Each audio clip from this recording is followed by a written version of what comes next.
Hello and welcome. I am Kira Sorrells. I'm the founder and executive director of the NICU Parent Network and the parent of two surviving 25-weeker triplets and four angel babies. Welcome to NICUnity. NICUnity is our all-encompassing educational initiative to foster a culture of belonging for all members of our community.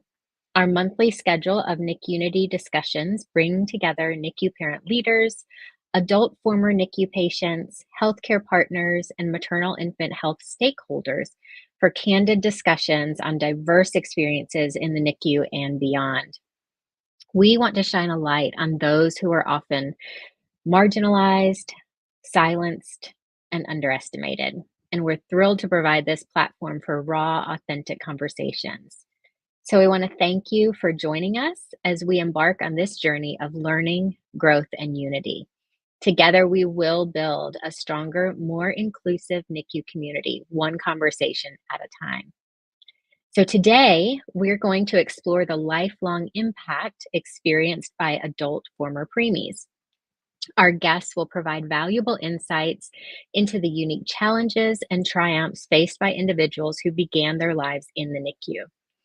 This insightful discussion will focus on understanding the long-term effects of premature birth, encompassing not only physical health, but also emotional and psychological well-being.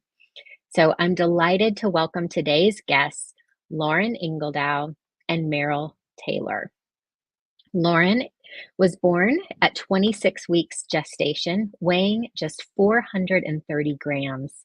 Over the years, she has been gradually unpicking the connection between prematurity and her life experiences. And in 2021, she co-founded the Adult Preemie Advocacy Network to connect, raise awareness, and advocate for adults born preterm. Meryl is proud to say that she was born at 23 weeks and 4 days. She weighed 1 pound, 15 ounces, but dropped to 1 pound, 7 ounces. She's an artist, actress, and dancer living in Los Angeles. And making art, she says, is like being a micro preemie. You have to make your own way and carve a beautiful existence. Well, Lauren and Meryl, thank you so much for being here today. It really does take a great deal of courage to share your story with strangers. So I want to thank you for doing that here today. So let's just start at the very beginning. I'd love for each of you to give us a little bit of background about your early birth and your NICU stay, as far as, I mean, obviously you don't remember it, but I'm sure you have heard from your parents over the years about your start to life. So Lauren, do you want to kind of take that one first? Yeah, sure. So I spent around 5 months in NICU. For most of that time, I was on a ventilator and had oxygen. So as you can hear, I've got vocal cord paralysis from being on the ventilator. But apart from that, my NICU journey was quite unremarkable. I had no severe impacts or need for investigations or interventions. Over the years, my mum has been very honest with me about my time in NICU. I have the benefit that my mum was an adult nurse as her career. So although she didn't work with neonates, she was aware that missing a period of your vital third trimester would, from a logical perspective, perhaps have an impact on development and health later in life.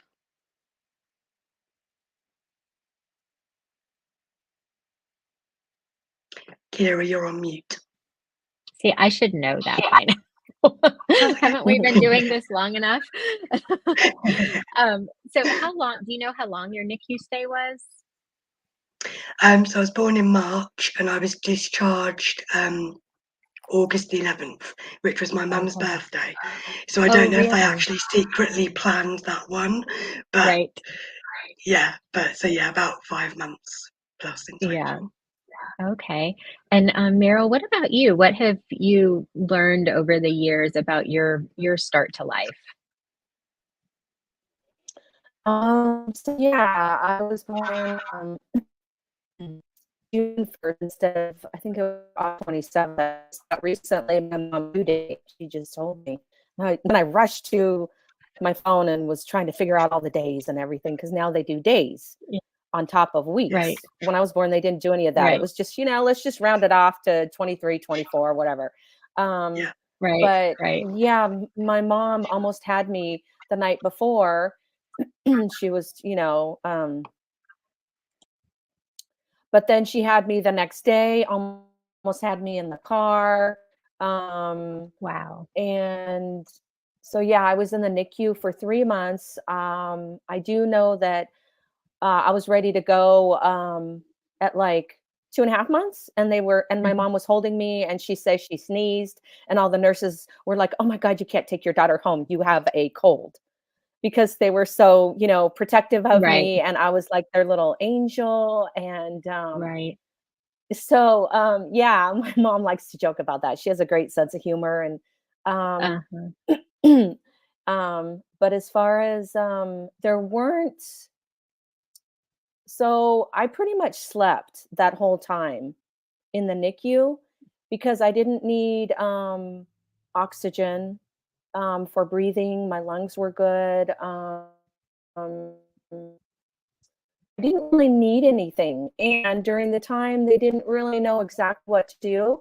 So for me, the main thing, that I needed to be held and touched, and I didn't get that because Mm. they didn't really know what to do, so they just let Right.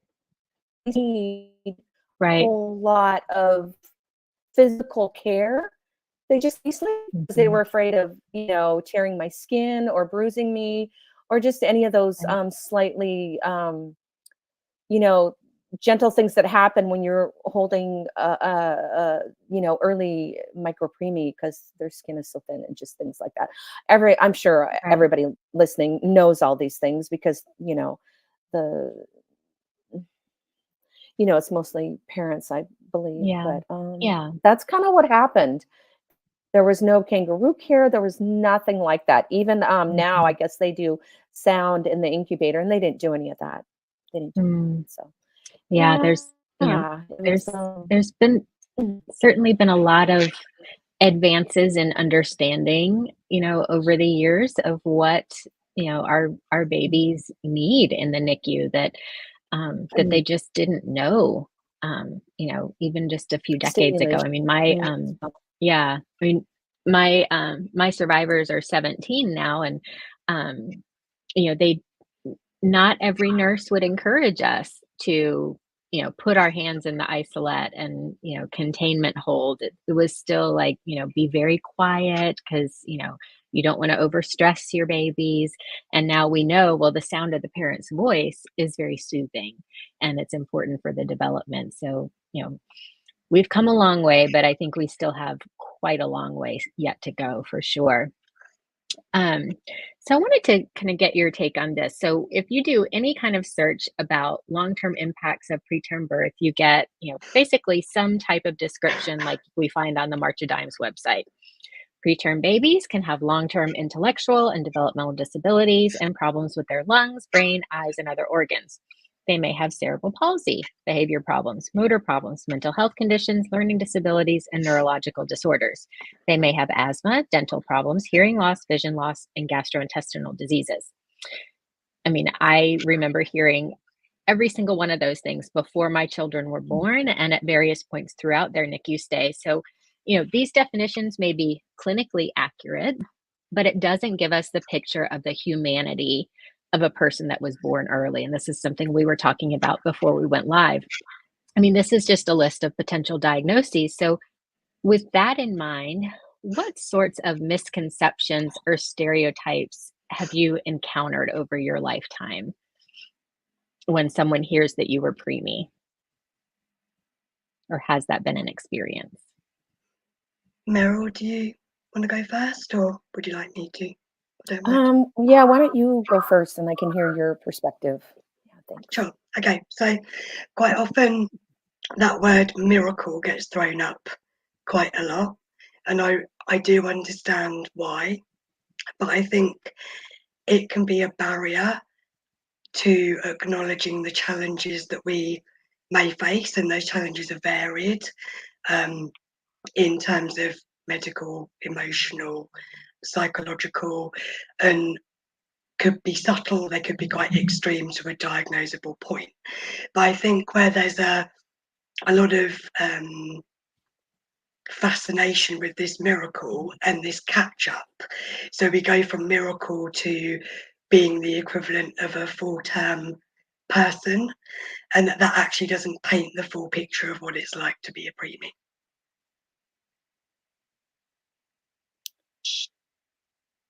I think that's a really good. Whoop, sorry about that.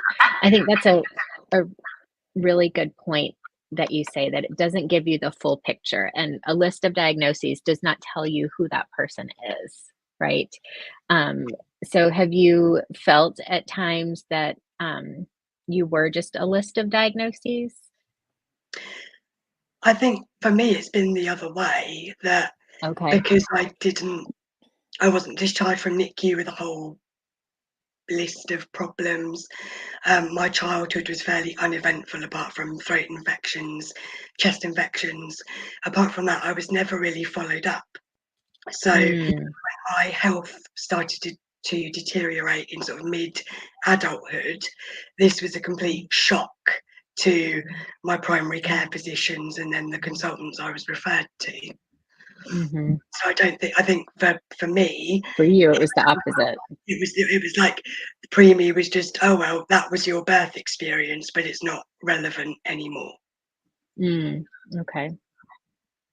Meryl, did you have anything you wanted to add on to that, or any Um, experience one way or the other that it was kind of, like Lauren said? Because I mean, I feel like I've had that similar experience with my kids, because they don't have any outward um, differences or challenges or medical conditions that you can look at them and say, oh, okay, this person is vision impaired. Oh, this person's wearing hearing aids. Okay, so they can't hear. It's, the things that they have dealt with are very much, I would say, hidden. And so it was, oh, they've met their milestones. They're discharged from early intervention, treat them like normal kids. But I couldn't do that. yeah, you know, at 3, I think I was around 3 when my parents noticed I had hearing loss. That's one Hmm. thing that I've dealt with my whole life, and I'm actually dealing with it. I'm still dealing with it, and um, especially lately, having to go to the ENT specialist and um, not getting the help that I need because the doctor says, "Oh, it doesn't matter if you have your charts." And I know you know, um, sometimes they don't keep charts after a certain amount of years, and a lot of times doctors don't want to be told what to do, even though you are Sure. an expert on your baby, or Hmm. being an adult micro preemie. I'm an expert on myself. I literally Right. am an expert on my ears. I can, Yes. if I could go in and do what I need to do and use the instruments that I need to do to clean out my ears, I would totally do it. I wouldn't want to put Hmm. the doctor through that. That's the thing. Yeah. So I'm dealing with that to this day, and it's oh, it just takes patience and Hmm. a sense of self, a sense of worth. I have to remember that, and I have some friends that I talk to about it. Um, but as far as milestones, um, here's the thing. Like, I missed the crawling stage because my legs weren't strong enough. So I just pulled myself along with my arms like a tadpole. And I was really good at uneven bars and gymnastics. Yeah. That's just an example of Really? how it comes through. And my Oh, legs, wow. yeah, and I'm really grounded and I'm really strong as a Mhm, physically strong. And I think it's because my parents brought me up in sports, and so Every so here's the thing. Yeah, when I hit a milestone, it was a big deal because mhm, of where I came from. mhm, It wasn't like, "Oh, you are less than." No, it was like, mhm. "Hey, look, you did that. You Right. did that gymnastics meet. You came, you placed and you did really, really well." and that's fabulous considering where you came from, Right. that kind of thing. Yeah. So I guess Right. if that answers your question. Yeah, no, Yeah. it does. It does, absolutely. So let's talk Mm. a little bit about your childhood and your teen years. I'm just really curious personally because I have teenagers right now. And I'm wondering if now that you're older, kind of looking back at those years, are there any memories that stick out that maybe you didn't realize then, but now you go, ah, that was probably because I was born early. Whether that was maybe it's something medical, maybe it was something social, educational. Um, Anything stick out to you like that? Lauren, I see you nodding your head. Oh, so many. We could talk for an hour probably on on this kind of thing. So I'll try and give a few examples. So biggest one for education for me was maths. So my Mm, teachers could not understand why I was good at English. I was relatively good at science and sort of language based subjects, but mhm, maths, I still can't do my times tables or mental arithmetic in my head. And my teachers always assumed that that was just Lauren's being a bit lazy, Lauren needs to try a bit mm, harder. But actually, mhm. there's so much evidence now to say that maths is an issue for people born preterm. So I Yes. wish I'd known that when I was at school and didn't beat myself up about that. Um, Also, this knowledge that some people born preterm may be more introverted, perhaps less likely to have a wide network of friends. So again, that was something I was always pushed to do throughout childhood was, why don't you go out and socialize and meet new people and do this, when actually I was quite comfortable in my own company, but also with Mhm, just with a couple of very close friends. But for a mhm, long time I felt like a failure really mm. for being that way, when actually you don't have to be preterm to be introverted, but I wish I'd known that this was, an acceptable way to live your life. Right, right. And I suppose medical exercise tolerance would probably be the one that stands out for me. So, like Mm, Meryl, I was a gymnast, I did ballet and horse riding. But what I've mm, realised over time is that most of these sports are quite short impact energy wise. So whilst I mhm, could do all these sports, I was muscly and strong. I couldn't run to the end of my garden and back because I would mm. be huffing and needing my inhaler. Right. But again, when you go to a doctor and they physically look at you and see, oh, well, you're sporty, you're thin, you're muscly, they don't think to look at what's going on with your cardiovascular system or your lung function and things like that. Mhm. So there might be things that are hidden that you don't Yeah. realise until retrospectively when you're an adult. So why would it have been helpful, to have somebody acknowledge that when you were younger? To acknowledge that, yes, this Hugely, is really can you hugely helpful. Yeah, why do I you really, think?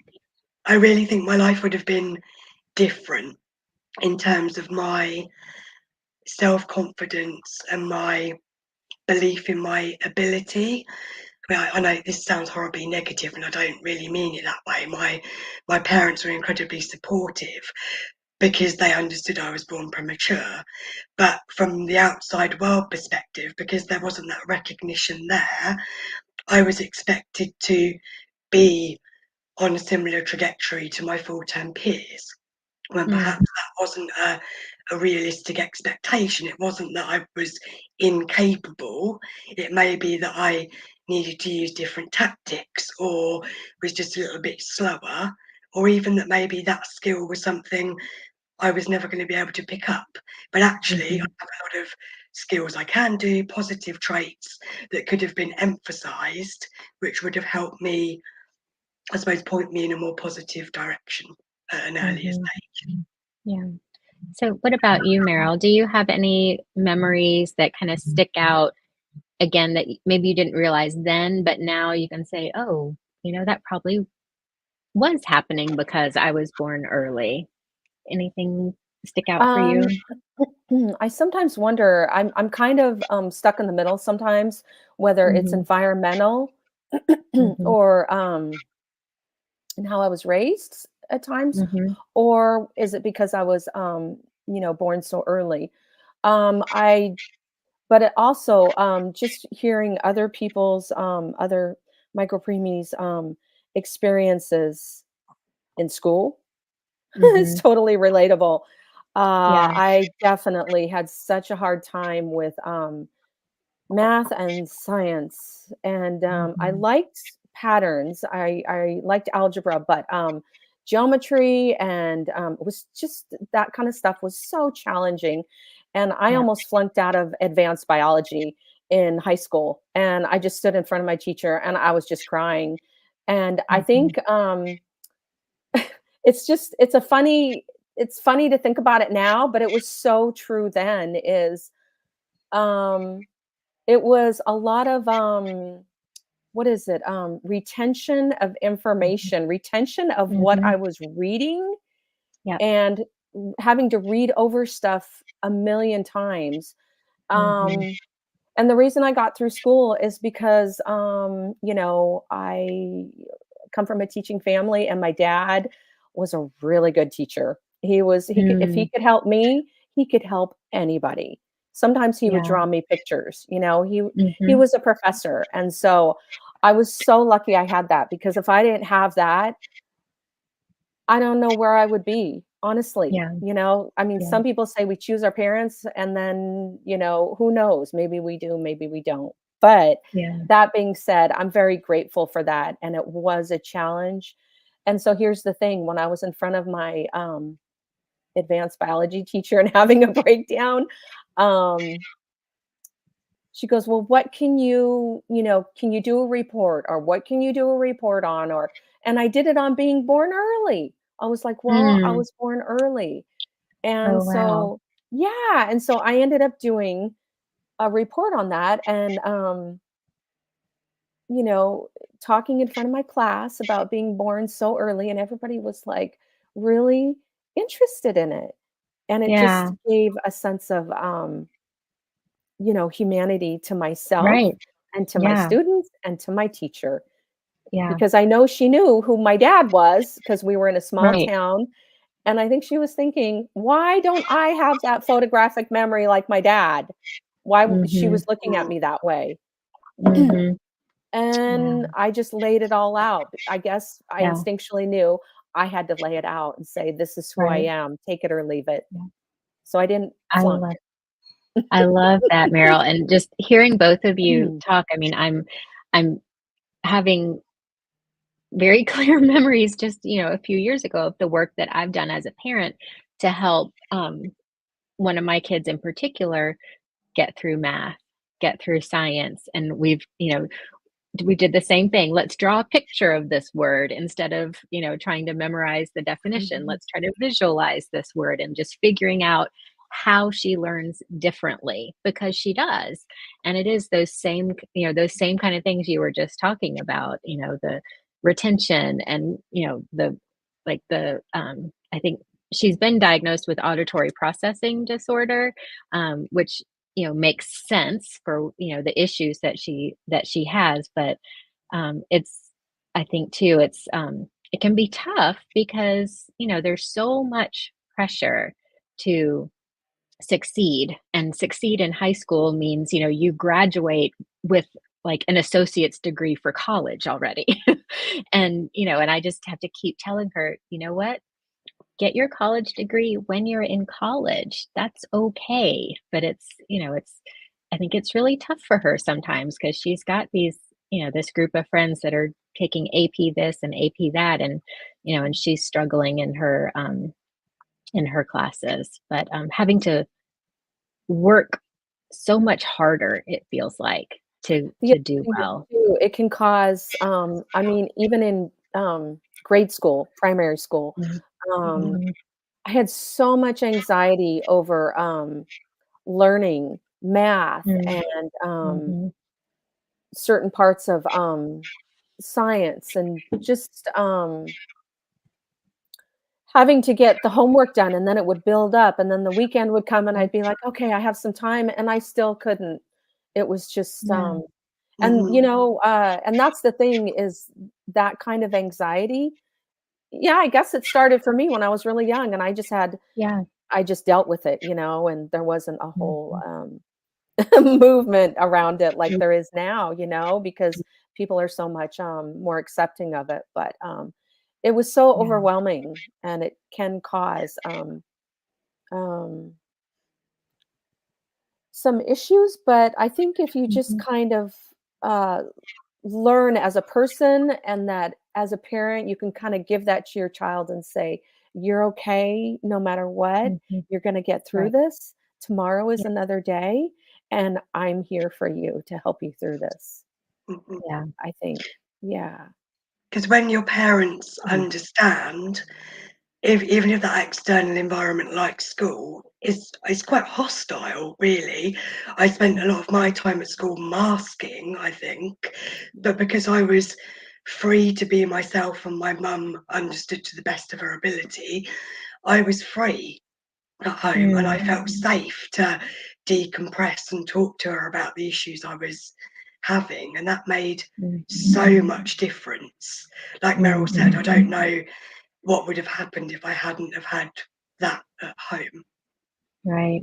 And we know too from just research on trauma and brain development how important it is for children to feel safe with their caregivers, and that just hearing you both talk about that and just how influential that was for both of you growing up in your families, um, just helps us know that, okay, we're doing something right. I might not be able to go take that math test for you, but, Exactly. we Yeah. Mhm.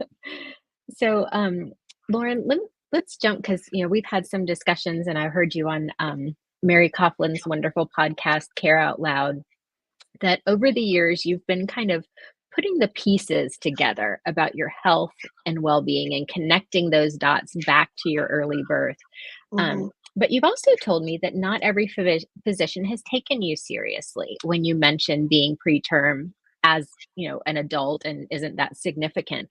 But you did have an experience, I believe, with a physician that did listen, and how that impacted you just to be heard, to be understood. Um, I would love to, just talk about share some of the positive things and why it's so important to feel listened to and heard by our medical community.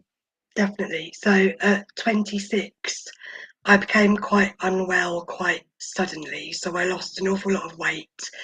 I had a lot of pain and I was really fatigued. So I've had insomnia all my life, but this was like a whole other level of exhaustion. So I went to my primary care physician about it, and they said, "Well, we haven't done a full spectrum blood test since you were a child. Let's do one." And this flagged up that I had kidney function issues and glucose regulation issues. So whilst they were obviously concerned that there was something wrong, I wasn't meeting the criteria to be referred to consultant level. So I had about a month's worth of battle, which my mum actually stepped in and helped me because I was just going, there's no point doing this. But mum said, no, Mhm. we're going to fix this. In the end, between us and my GP, I think, I got to consultant level.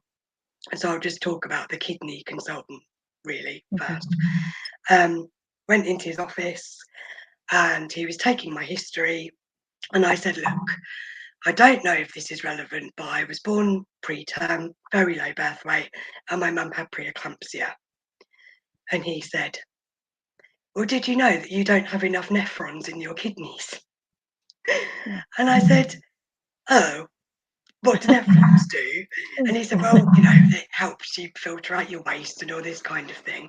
But the number of nephrons you have in your kidneys is directly related to your gestational age. So for most people born preterm, that number of nephrons you learn to live with and you normally function quite well.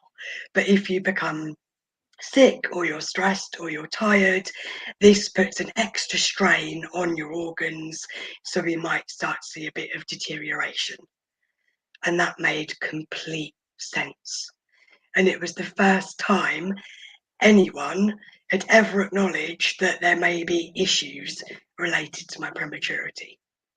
And then I ended up in like this rabbit hole of, prematurity and Google and trying to talk to people and reach out to them about, just to find out some more information, and not in a negative way. It's not really to say I want to find out that there's things wrong with me. It's, okay, are there issues?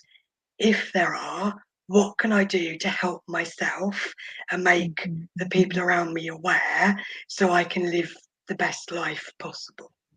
Right, absolutely. I mean, it's so important to have that knowledge and that understanding.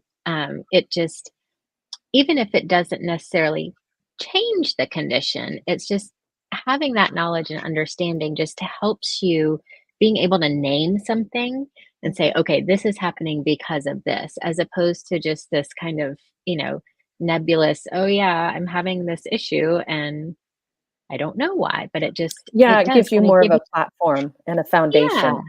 right. Mhm. It helps you, Identity a I little think, bit. Mhm. absolutely. You know, it helps you become that self advocate that you have to be. Um, so what about you, Meryl? Have you had any similar experiences just kind of later in life, medical related to Mm, prematurity or not so much? no. I wish I Yeah, did. I love Lauren's story. That's I know that's But beautiful. I it's really suppose powerful. what I need to say is that I got better. I still have issues. Hmm. Mm. It's stable. It's fine. Yeah, But because I got better, I got referred back to my primary care service provider, who still won't acknowledge my prematurity as an issue, even though it's bullet pointed in the letter. right. It's Yeah, acknowledged in the letters, but they still won't go there. yeah, They still talk to me about, is it your diet? Is it your lifestyle? What's going on in the here and now that's giving you issues? And it's like, no, could you go back a little bit? Because it's right. probably related to my prematurity. So let's kind of pivot a little bit to the Adult Preemie Advocacy Network, because that is one of those points that you really are working for, is to have that kind of diagnosis of prematurity follow the child throughout their lifetime. Isn't that right? Yeah, absolutely. And So again, tell us what, yeah. Oh, I'm sorry. Go ahead. that's okay. I was just going to say that again is not from a negative perspective. I Oh, firmly believe that awareness yes. empowers the individual, it empowers the parents, it empowers the professionals to Yes. make informed decisions. And that's really Right. what we want. And just Yeah. acknowledgement that prematurity needs to be a tick box for referral. I don't expect primary care to have all the knowledge about prematurity and potential impacts, but I would like to be able to be referred to a service that has an awareness and understanding, so we can make sensible choices together about what to do. And that's Right. the same for, education, for um, the benefit system. So, for example, um, there is awareness of early onset of chronic diseases. That's not to say that a person won't be able to work in their later life, but it may mean you may need to make choices like working part-time rather than full-time, or adapting to suit what you're able to do. But without that awareness, you end up trapped and limited about the support that's available to you without Hmm. this acknowledgement. Right. So let's talk about the Adult Preemie Advocacy Network. I know, Lauren, you're a co-founder. Meryl, you're a founding member. So let's tell everybody what it is, how it came to be. Do you want me to go first, Meryl? Yeah, sure. Go ahead, and then I can, add on my Sure. 2 Okay. cents, 3 So quarters. I was scratching around on the internet, as I had been for years, looking for um, resources that weren't focused on the parent NICU detox side of things. I Mhm. wanted to connect with other adolescents or adults that had been born preterm, and I couldn't Mhm. find anything available. So I can't quite remember, Meryl, how this happened, but at some point, me and Jeff and you and Juliet Mhm. found each other on Exactly. the internet, Yeah. and we Yeah. started Mhm. talking privately and sharing our experiences. And all these common themes kept cropping up about issues with school and perhaps Mhm. friendships, health, access to healthcare, so primary care awareness. Um, so we decided to form a Facebook group to see if we could connect with other adults born preterm. We began to get more members, and we realised that, again, these themes were flowing through virtually everybody that we spoke to. Mm. So we decided to create the advocacy network because we didn't see that there was anything else actually available. So we thought, Mhm. well, we're tough, let's give this a go ourselves. Yep, So we that's did. great. Exactly.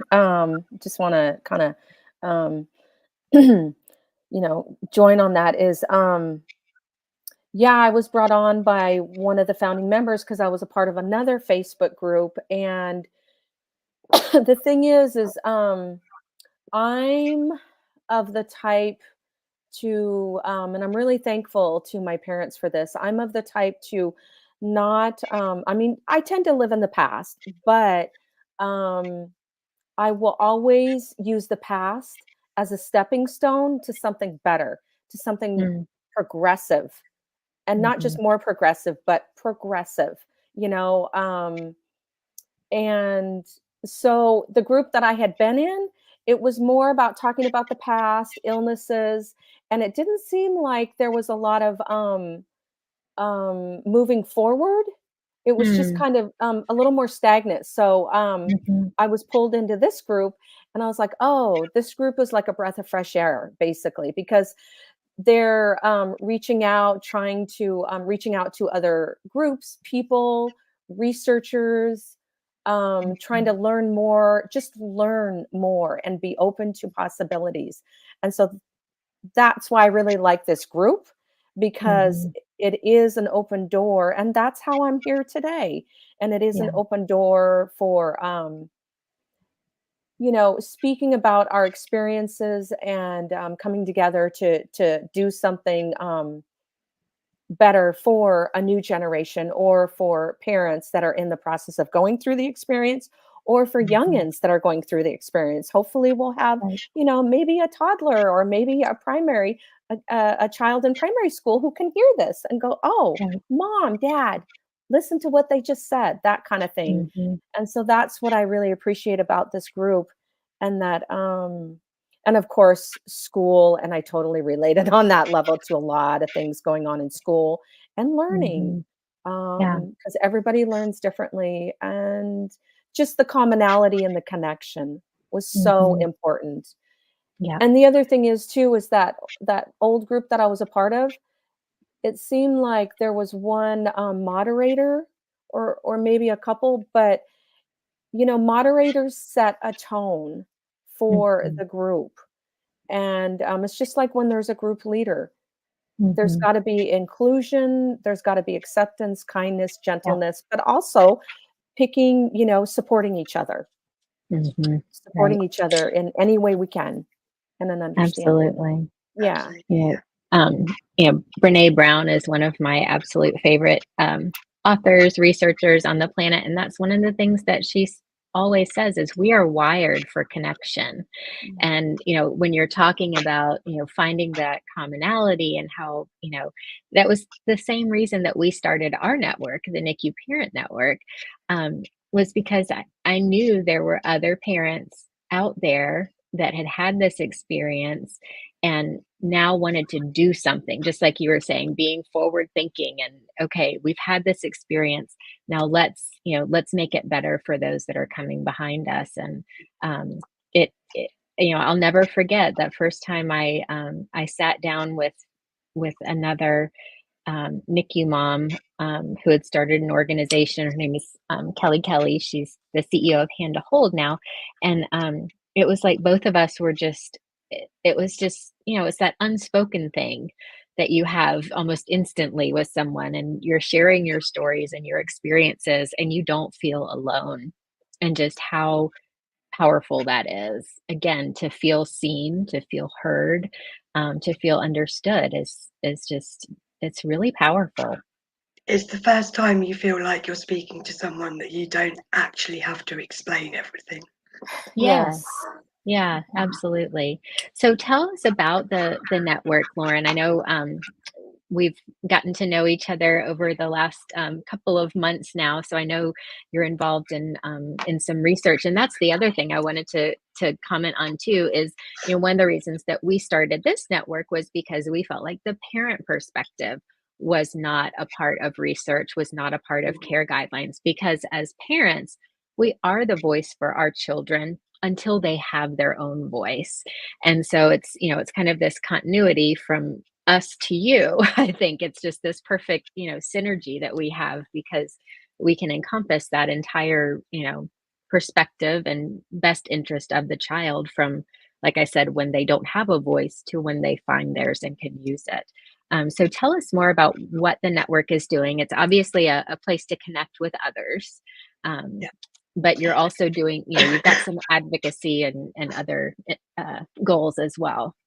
Definitely. So we're quite close to a number of research institutes now. So, for example, Imperial College London, Edinburgh, Villanova in the States.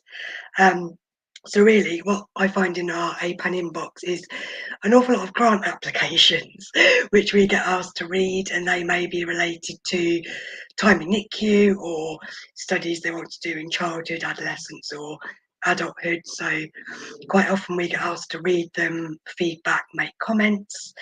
And the real change in the past year has been that we're being invited to be co-applicants on these research grants. So we're actually being included in guiding and steering and Yes, shaping the research, which is so exciting. It is brilliant. yes. Um, yeah, just and we also get projects as I suppose awareness grows. We get sent projects to share within our network for surveys for adults born Mhm, preterm. That's really exciting. But we're also happy to share anything for parents or for children, just mhm. just to connect up everybody and so everyone can take part and have their voices heard. That's great. Wonderful. So as we close, I would love to ask you each, because I feel like we've kind of talked about for parents, it's just important to support your children, to make sure that they feel safe and heard. We've heard this, the same thing from you about medical professionals to feel listened to, seen, heard. What would you say to other former NICU children who are maybe, children, child age, teen age? What would you want to say to them? Don't doubt yourself. Mm, You have so many strengths and positives that might not be being recognized right now. But as you mature, feel confident in your own ability, whatever direction that takes you, that's absolutely fine. If it takes you a little bit longer to find what you want to do, that's also absolutely fine. Just keep going because you're doing great. mm. What about you, Meryl? Yeah, I really appreciate that, Lauren.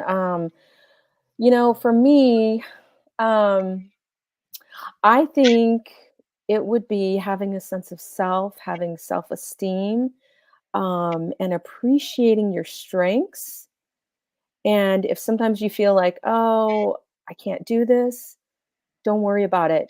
Just appreciate your strengths and who you are, because that will eventually override those other things that are not as important. And sometimes I have found that, I have looked to others for a sense of self because I wasn't Mm, always mirrored that or given that. And mm, so I have had to, appreciate who I am. Um, even though, like I said, I was expecting it from others, and it really is an inside job. You really Mhm. you have to do it for yourself because sometimes you're going to be out on your own, and there's going to be no one there, and you're just going to Right. be like, "Oh, I'm awesome. I'm great. I'm fantastic. I'm so much stronger than I think I am emotionally or Yeah. even, physically." So it Yeah. really is an inside job, and do whatever you can.